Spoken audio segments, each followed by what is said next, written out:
I had a purpose. I wanted to be one of the best basketball players to ever play, and anything else that was outside of that lane, I didn't have time for. There's a quote from one of my English teachers, a little man named Mr. Fisk. He had a great quote that said, "Rest at the end, not in the middle." And that's something I always live by. You know, I'm not going to rest. I'm going to keep on pushing. Now, there are a lot of answers that I don't have, even questions that I don't have. But I'm just going to keep going. I'm just going to keep going, and I'll figure these things out as I go. Right? You just continue to build that way. That's how I try to live by that all the time. At what age did that goal become crystal clear? I made that deal with myself at 13 years old. 13 years old, crystal clear. And where did inspiration come from?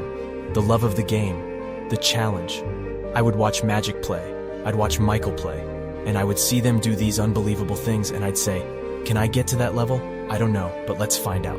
Let's find out. And so, that curiosity to see where I could push this thing led me down that path.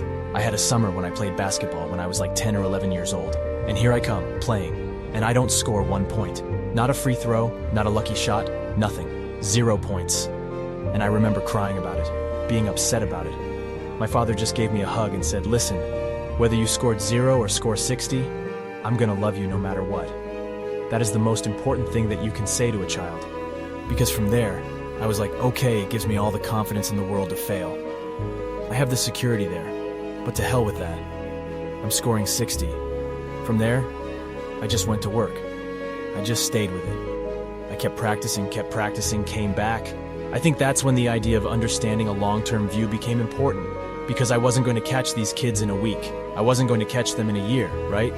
So that's when I sat down and said, okay, this is going to take some thought. All right, what do I want to work on first? Shooting. All right, let's knock this out. Let's focus on this half a year, 6 months. Do nothing but shoot. Right after that, all right, creating your own shot. And then you focus. So you start creating a menu of things. When I came back the next summer, I was a little bit better. I scored.